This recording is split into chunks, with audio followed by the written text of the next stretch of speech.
Let's talk about Swakopmund. I hope I'm pronouncing it right. I mean, this name really sounds like something Disney would make up. But anyway, it's one of the big coastal cities in Namibia. It actually faces the Atlantic Ocean. I have to say, this city was very interesting. I don't know what I was expecting, but it wasn't what I saw or experienced.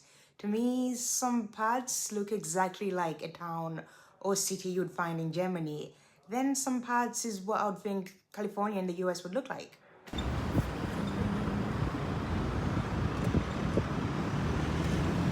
I did expect Swakopmund or Namibia in general to have German influences because Germany colonized Namibia. So yeah, German buildings here and there makes sense, but I did not expect a whole city to look like a German city.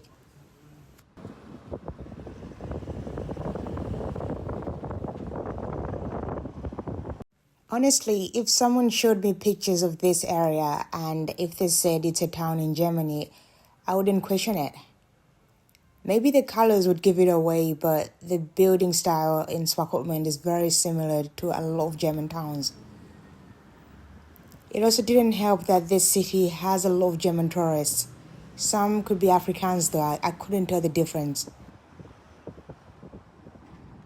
And can we appreciate how organized and well maintained it looks?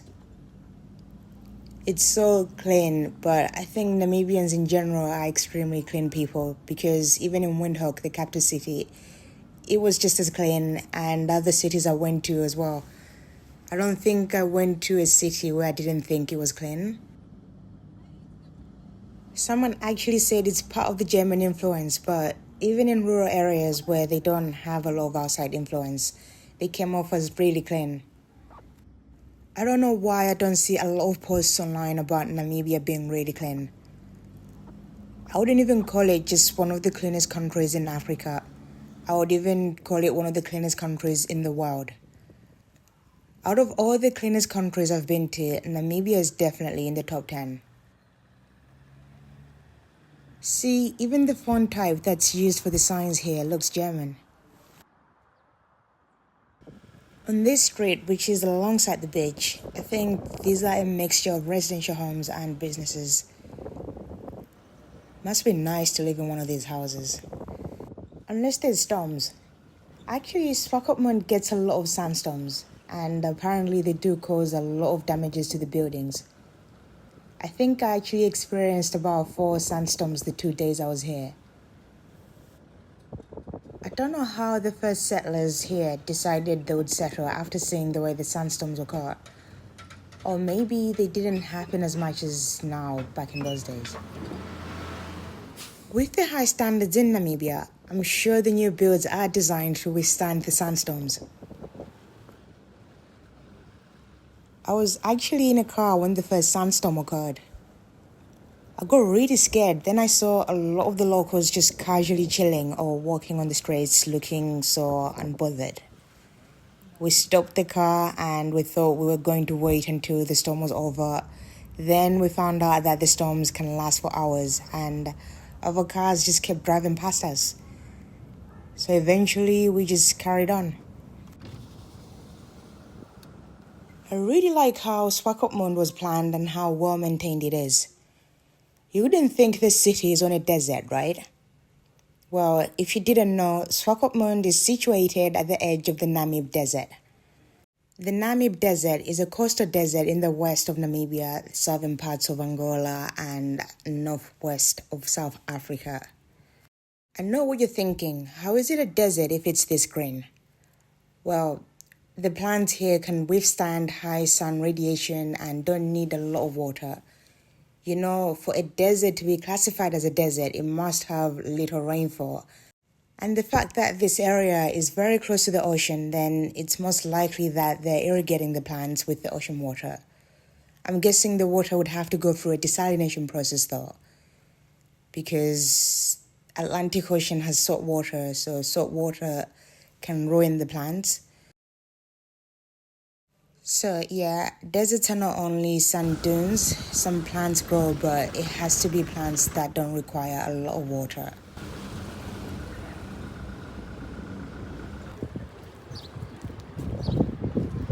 So they have this beach as well. In this clip, the waves don't look too bad, but a few minutes before, they looked mad.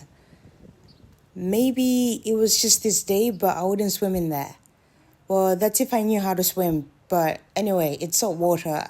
I would never understand the hype about swimming in general, especially in salt water. Now thinking about it, why doesn't fish or seafood from salt water taste salty? I actually only went to 2 restaurants in Swakopmund, which was the Ocean Cellar and the Farmhouse Deli. They're both located in this area, in this building. I highly recommend them. I also went to KFC, but I won't count that as one of the restaurants. I will be posting more about food in the next video. I just wanted to focus more on the city in this video. That way you get to see what it looks like. And if you're interested, you can check out the food video as well. So to get from the capital city, Windhoek. By the way, I've already done a review of Windhoek. It's on my page under Namibia playlist. So from Windhoek, where most of the international flights land, to Swakopmund, it's a 3 to 4 hour drive. But I would just say 4 hours. I feel like the distances on Google in Namibia are underestimated. Or you can take a flight. I think the flights are 40 minutes. So what are the main differences between Swakopmund and Windhoek? First of all, the vibe is completely different. Although Windhoek has some German or European architecture, it does not exactly look like a German city, or at least the parts I visited. Windhoek also has a mixture of ethnicities, whereas Swakopmund I mainly saw a lot of German or European-looking people. What I mean by that is that I would go to a restaurant and 80% of the customers would be white, whereas in Windhoek, it would be a mixture of a lot of ethnicities. In Windhoek, it felt like a lot of people were locals, whereas in Swakopmund, it felt like a lot of people were tourists. I'm talking rich type of tourists that have holiday homes there. Swakopmund is dead after 9 p.m. A lot of things close, whereas in Windhoek, I think it's more lively. And what are the people like? Well, I met some good people, and maybe I'm overthinking this, but some of the European-looking people in this town seem to be strange.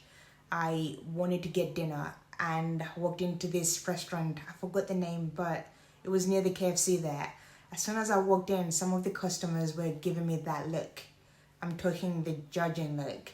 Then the manager came up to me and was like, the bar is available, but it's too late to serve food. This was around 9 p.m. It was a relief, to be honest. I didn't really want to stay after the looks. So I ended up going to KFC just to have another awkward encounter. So I was ordering at the counter, and one of the girls that was behind me in the queue just bumped into me sideways without saying excuse me, and then was trying to speak to the cashier who I was actually talking to. And I was thinking, WTF. I said excuse me to her, and the cashier also said something, but I think they said it in Afrikaans, so I don't know what they said. But it was just so random. Maybe I'm overthinking these situations, but the vibe was completely different from Windhoek. I'm not saying all of the European-looking people here were weird. Some were nice and very helpful, but these ones I bumped into were just so random. When it comes to supermarkets, I could pretty much find anything I needed in Swakopmund the same way I did in Windhoek. Same with pharmacies as well, and more, so there's not much of a big difference there. This is the State House, so a very important landmark in Swakopmund.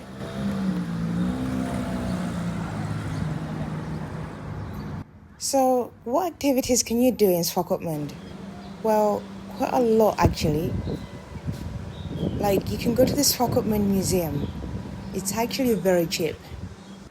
I think I paid an equivalent of £2, but it has a lot of interesting pieces. Like old video cameras, I think that's what this is.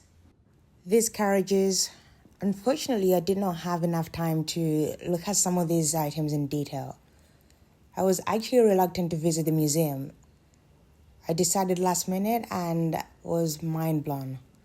I didn't think it was going to be really good. I thought I would spend maximum 20 minutes, but I ended up spending an hour and a half. And that's me not even looking at these items in detail. You can also see these old printing machines. I mean, there's a lot of things, but these are just some of the things that I was interested in. But I'm sure like anybody can find something they'll find really interesting in here. They even have this medical area. After going through this area, I think we really need to give the elders more respect. They had to go through some of this scary stuff. I'm scared just looking at it. Man, me too. And just to imagine the. Look at the amount of needles, yo. Why are there tweezers on there? They also have a cultural area. Hey, Aaron!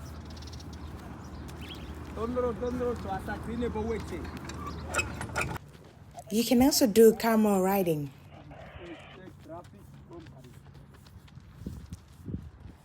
You can go to Walvis Bay for the flamingos, Cape Crows for the seals.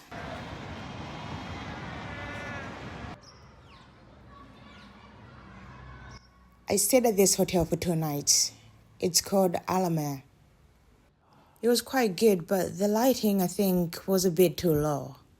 In total, I think this was 120 pounds, including the breakfast, for 2 nights, which is all right.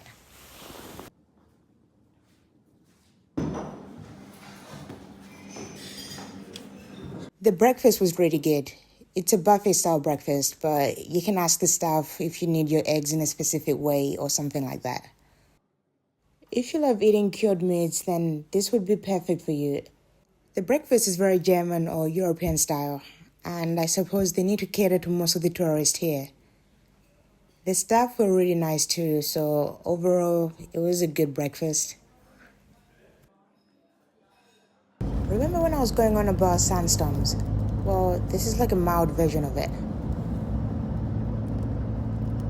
That's it from me. Thank you very much for watching. Please let me know in the comments what you think about Swakopmund, and I'll see you in the next video. Bye.